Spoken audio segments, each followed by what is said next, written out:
If you stop gaining muscle, just increase your volume and that will single-handedly eliminate all of your struggles. Or at least that is what you've been told to follow this vague, most of the time incorrect advice that will take you further down the rabbit hole. I'm pretty sure you all have seen that dose-response relationship curve where the more sets you do, the more gains you get, up to a certain point, and that is typically in the 15 to 20 sets per muscle group per week. And it is correct.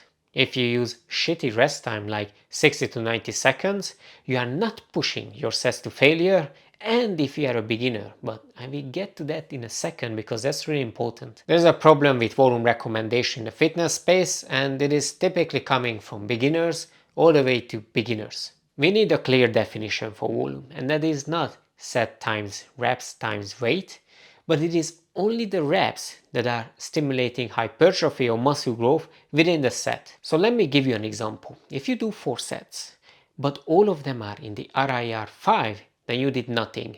Yeah, maybe you maintained what you had, but you certainly didn't grow any muscle. But if you do 2 sets in the RIR 0, nothing in the tank, then you have 10 effective reps that goes towards stimulating muscle growth, 5 from each sets. So you can either count the sets or the reps. But this is the only time I call this volume. So if you do something that doesn't even hit any effective reps, I don't count that. I count that as junk. But now here comes the problem. Fatigue. That little fucker likes to mess things up on a biological level, like cutting you from the larger motor units. And when I use this fancy term motor unit, it only means that it's a bundle of muscle fibers.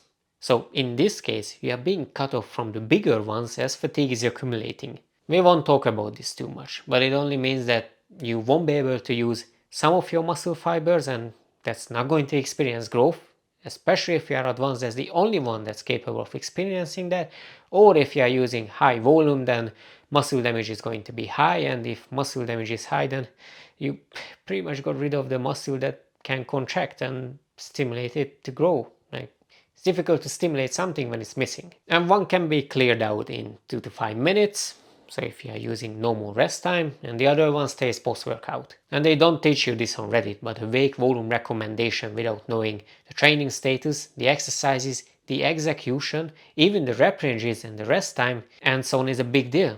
It is just stupid. But let's start from the beginning. What do you count as volume for muscle groups? And this is where the beginners comes in. If you're a newbie and you do a bench press for 4 sets in the 4 to 6 rep ranges all the way to failure, then you have 20 effective reps or 4 sets that is stimulating growth. But that is 4 sets for your triceps, 4 sets for your chest, and 4 sets for your shoulders. So getting that 15 to 20 sets will be easy. If you do a shoulder press, it is going to be the same. You get X sets for your shoulders, X sets for your triceps. And something is going to grow way more as you leave the beginner phase and you head over to the intermediate one. This is where you are not going to get the best for your bucks, even though people like to call these exercises like that. If your triceps and shoulders grew more from bench pressing, either genetically or just because of your execution, then they are going to be the best muscle for your body to use when you are bench pressing. So in this case, you are going to get 4 sets for your triceps, 4 sets for your shoulders,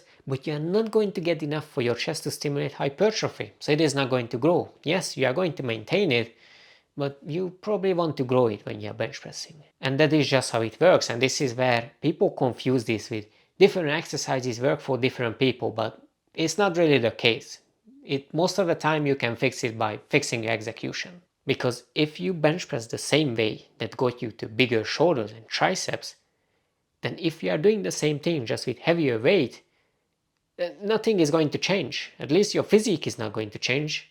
You're not going to get more chest. But I guess we can talk about that in a different video. Or if you do a squat for 4 sets, again the same thing all the way to failure, then your quads are going to grow, your glutes are going to grow, your adductors are going to grow, so you can count 4 sets for each. But when you are not a beginner anymore, you either become quad dominant or glute dominant based on your anatomy, so if you have longer legs or shorter legs, and then you can only count these sets towards one of them, or maybe just half it and give it 2 for each. But when you are really advanced, it is only going to be one of them. So that means that when you are advanced, the rules are going to be way harsh on you. So you will only get one of them, but at the same time, it is going to rack up fatigue. So it will fuck you up as your training progresses. So if you're a beginner and you do pushing exercises, all of them are going to go towards tricep, shoulder, chest. Okay, except if you're doing a fly, then you're not going to get much triceps, but you get the point, right? So getting that 15 to 20 sets per muscle group per week, essentially it is going to be really easy. And when you are intermediate, you can just count it as half. So either 4, you get 2. And this is not an exact way to calculate it, but at least you get the point. If something is overdeveloped, either genetically or because of your execution and exercise selection, then that muscle have the best opportunity to do an exercise. Unless you change all of these what I just listed now, but you can't really change your genetics, but there is always execution and exercise selection. If you are heavy triceps dominant, then when you are doing a bench press, it is going to be mainly triceps. Same goes for squats, it's either glutes or quads. As an advanced trainee, you can forget the best for your bucks, because it is only going to be meh for your bucks.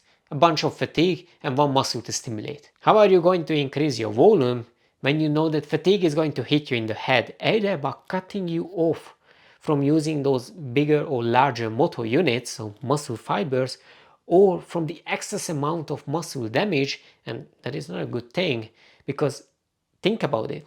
If you need muscle to contract, to stimulate hypertrophy, or just to experience mechanical tension, if that's missing, there is nothing to do there. There is nothing to experience it. And muscle damage is ramping up as your volume is going up. The solution here is lowering your volume, improving your intensity, your exercise selection, your execution, and your training program, because for some reason it is always overlooked.